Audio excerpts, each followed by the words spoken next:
وأساتذتنا وإلهنا وآبائنا وأمهاتنا وأجدادنا وجداتنا وجيراننا وجميع المؤمنين والمؤمنات والمسلمين والمسلمات خصوصا إلى أرواح المرحومة دهلينا بنت جهري اللهم اغفر لها وارحمها وعافها عنها اللهم اغفر لها وارحمها وعافها عنها اللهم اغفر لها وارحمها وعافها عنها اللهم اجعل قبرها روضة من رياض الجنان ولا تجعل قبرها حفرة من حفر النيران برحمتك يا أرحم الراحمين أوصل اللهم صعب ذلك من إليهم أوصل اللهم صعب ذلك من إليهم أوصل اللهم صعب ذلك من إليهم اللهم اجعله اللهم ربنا تقبل منا إنك أنت السميع العليم وتب علينا إنك أنت التواب الرحيم ربنا آتنا في الدنيا حسنة وفي الآخرة حسنة وقنا عذاب النار صلى الله على سيدنا محمد النبي الأمي وعلى آله وصحبه وسلم الحمد لله رب العالمين بسم الله الرحمن الرحيم السلام عليكم ورحمة الله وبركاته الحمد لله رب العالمين اللهم صل وسلم على سيدنا محمد وعلى آل سيدنا محمد puji dan syukur kita haturkan kehadirat Allah Subhanahu wa taala. Di siang hari ini kita diizinkan oleh Allah untuk bersilaturahmi, berkumpul, berzikir kepada Allah Subhanahu wa taala. Yang mudah-mudahan apa yang kita lakukan menjadi sebab dosa-dosa kita diampunkan oleh Allah dan pahala dari amal ibadah yang kita kerjakan mudah-mudahan dilipat gandakan oleh Allah Subhanahu wa taala. Amin. Allahumma amin. Dan alhamdulillah pula ketika orang-orang kita masih diizinkan dan diberikan kesehatan, keafiatan oleh Allah Subhanahu wa taala sehingga kita terus dapat melakukan kebaikan dan mudah-mudahan kita semua senantiasa dimudahkan terus oleh Allah untuk melakukan kebaikan karena orang-orang yang mereka diizinkan untuk melakukan kebaikan oleh Allah mereka adalah orang-orang pilihan Allah.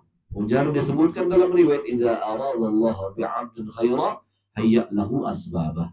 Apabila Allah menghendaki kepada mereka tersebut kebaikan maka dimudahkan jalannya oleh Allah Subhanahu wa ta'ala. Dan insya Allah hari ini pun juga kita akan ulun berniat untuk kita di majelis bulanan ini yasinan kita ini membaca hadis arba'in sekira ada dalam setiap apa yang disampaikan itu ada titik fokus atau titik utamanya. Kadang kayak rajin-rajin harus dicabut aja modal habisnya sudah kehabisan modal kamu banyak ngitu terbulang bulik juga ke keset kita. Jadi apa? Jadi kalau berbuku, berkitab, nah di situ mungkin ya satu hadis yang kita baca, satu hadis yang kita kupas sekira pembahasannya berketerusan dan kada itu saja dan seperti itu. Jadi hari ini akan kita mulai insyaallah. Nah, jadi dari rumah kaidannya ini kita memulainya. Yang disebutkan oleh Al-Imam Abu Zakaria Yahya bin Syaraf An-Nawawi hadis arba'in Nawawiyah. Ini 40 hadis. Anggota yasinan berapa lagi? 40 lah. 40. Nah, berarti serumah sehadis. Nah, tuntung yasinan tuntung juga pembahasannya. Jadi alhamdulillah dikatakan oleh Sayyidil Imam Abu Zakaria Yahya bin Syaraf An-Nawawi, beliau menyebutkan akan 40 hadis atau 42 hadis di dalam kitab beliau yang bernama Arba'in Nawawiyah.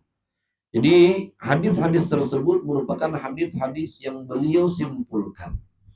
Dari sekian banyak hadis Nabi dipilih oleh beliau 42 yang setiap manusia itu mau kada mau harus mengetahui dengan apa yang beliau sebutkan tersebut.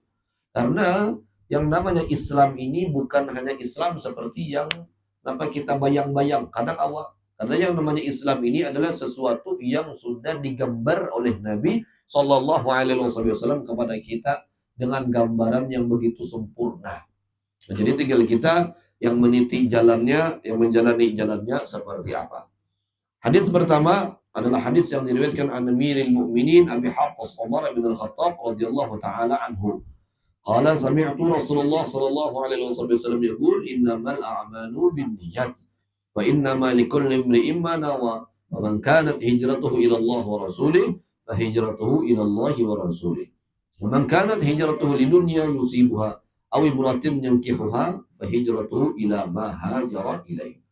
Rawahul Imamain al-Muhadditsain Abu Abdullah Muhammad bin Ismail ibn Ibrahim ibn al-Mughirah bin Bardizbah al-Bukhari wa Abu al-Husain Muslim bin Hajar bin Muslim al-Qushairi an-Naisaburi fi sahihaihima alladzaini huma ashahul kutub al-musannafah.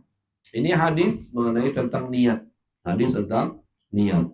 Hadis ini diriwayatkan oleh salah seorang sahabat namanya Amirul Mukminin Abi Hafs Umar bin Khattab. Nah, yang pertama yang ingin saya sampaikan, di dalam syariat Islam itu ada dianjurkannya bagi orang-orang kita berkunyah.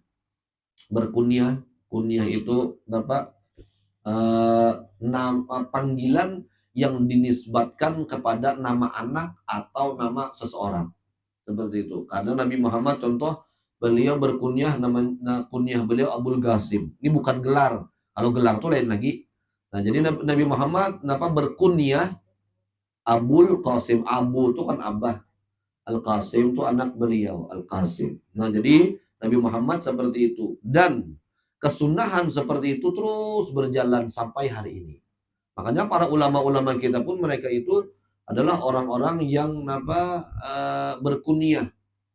Kalau orang Banjar, orang kita, kalau dari segi pengamalan sudah ada di kampung-kampung itu biasa, oh abahnya anu. Nah, tuh, abahnya misal ya Allah, oh abahnya Piji, oh mamanya Piji, itu bukunya kalau bahasa Arab. Ummu Hafizi, nah misal seperti itu. Jadi itu sunnah hukumnya. Sunnah hukumnya. Kayak kai dikira oh abah Isur. Karena anak paling Tuhan namanya Suryansyah. Lalu dikira abah Isur. Nah, oh abahnya siapa paman anang siapa? Biasa dikira abah siapa? Abah Melan, kan? Karena kakak Melan yang paling tua. Lalu dikira abah Melan, nah seperti itu.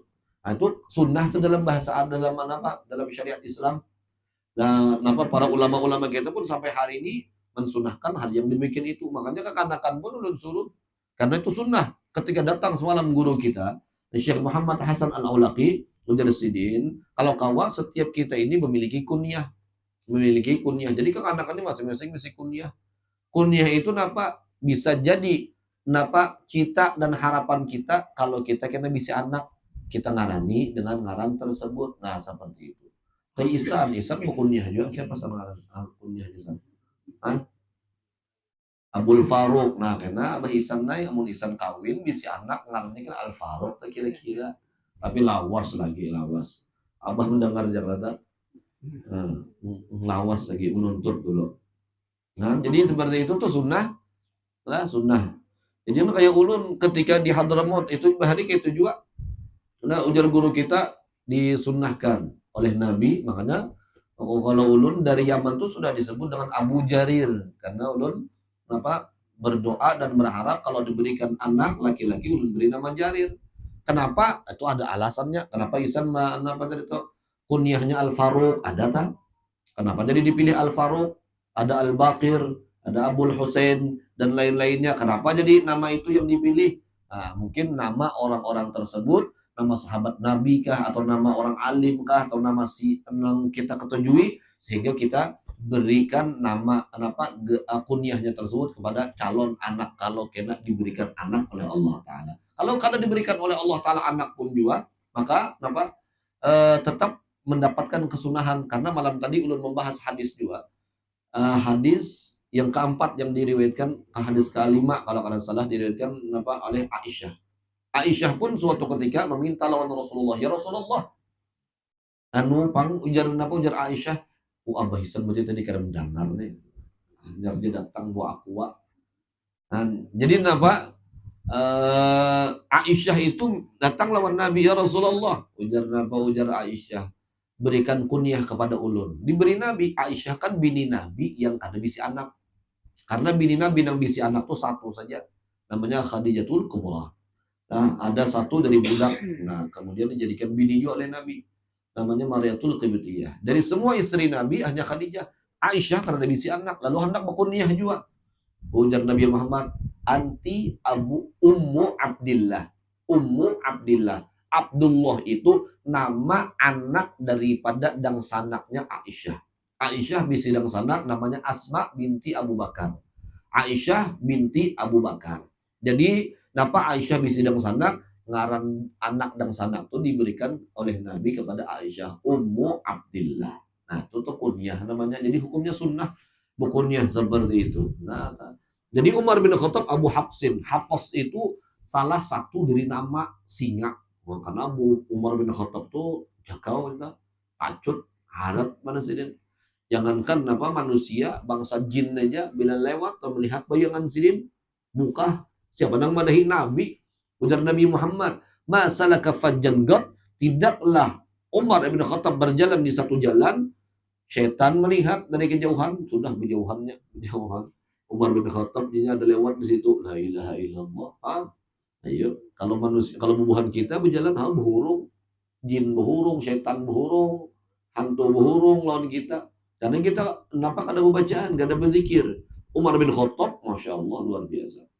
Tapi ada kita amalan diajarkan oleh Nabi, keluar rumah ujar Nabi Muhammad baca Bismillah, tawakkaltu 'ala Allah, la haula wala quwata illa billah.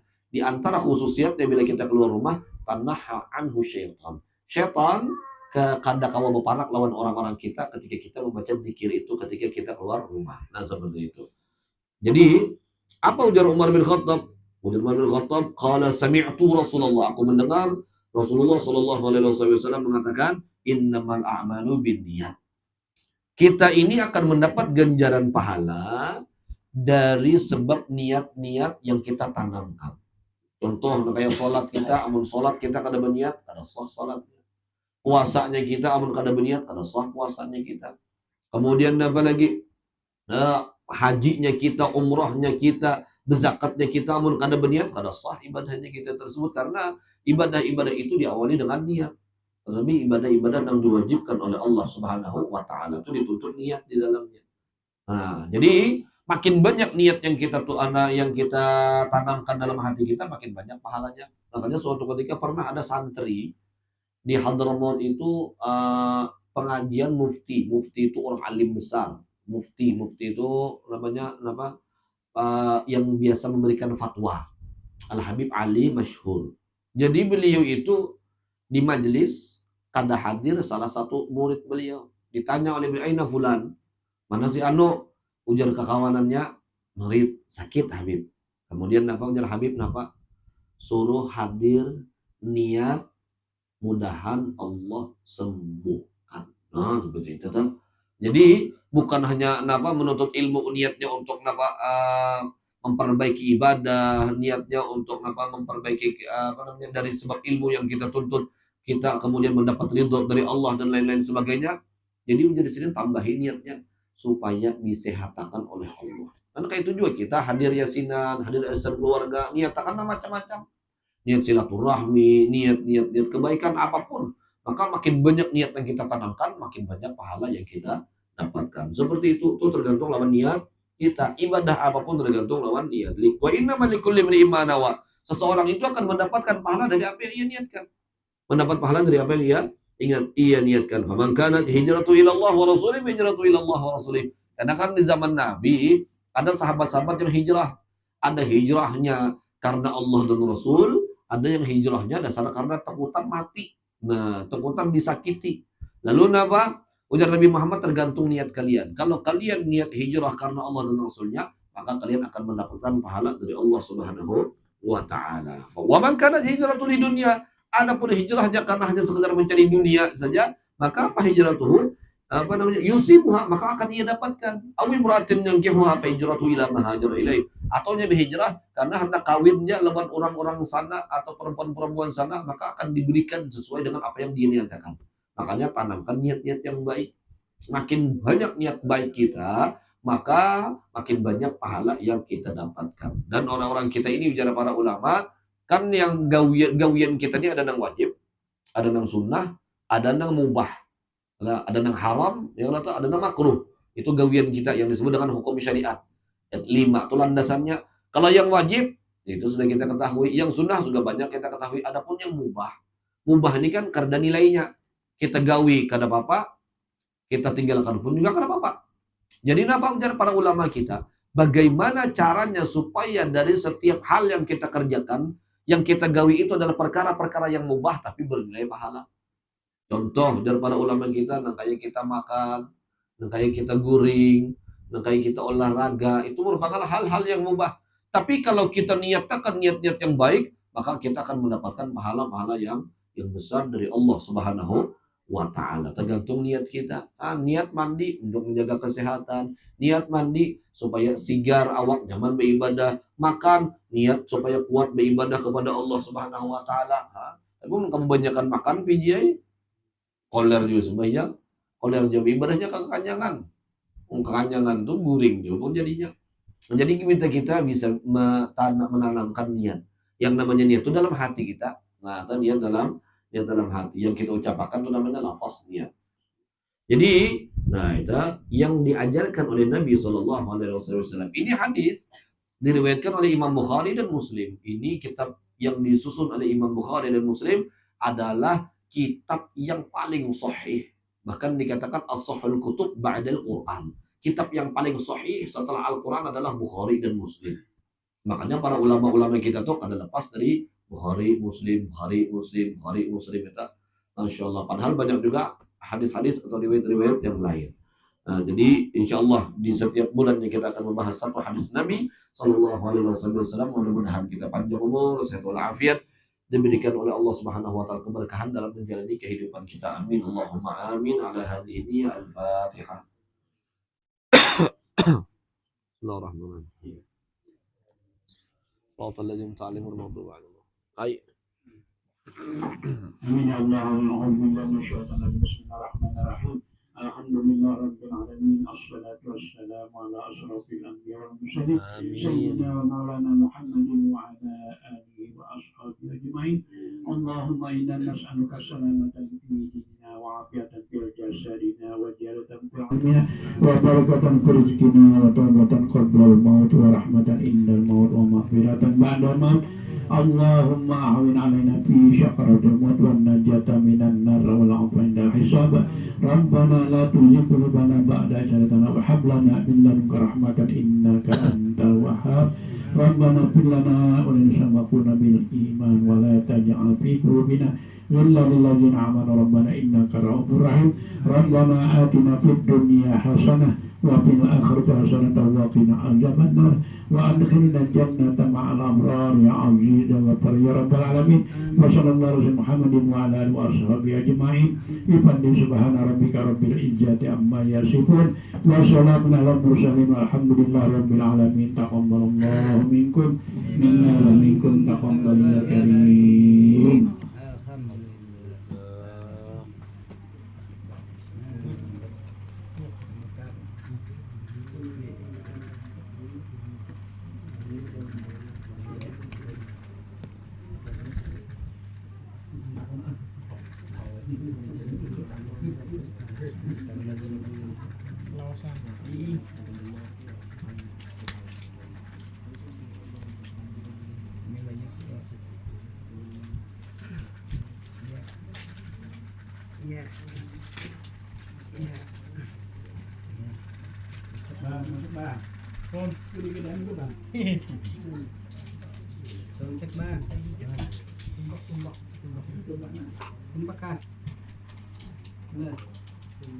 Lagi kedua.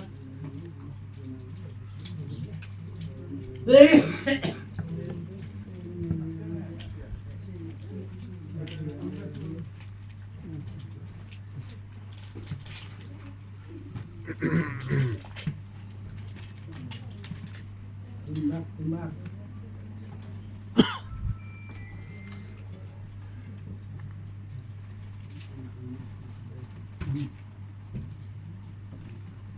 Tumbak. Anak-anak terserah ya. Ujian aja,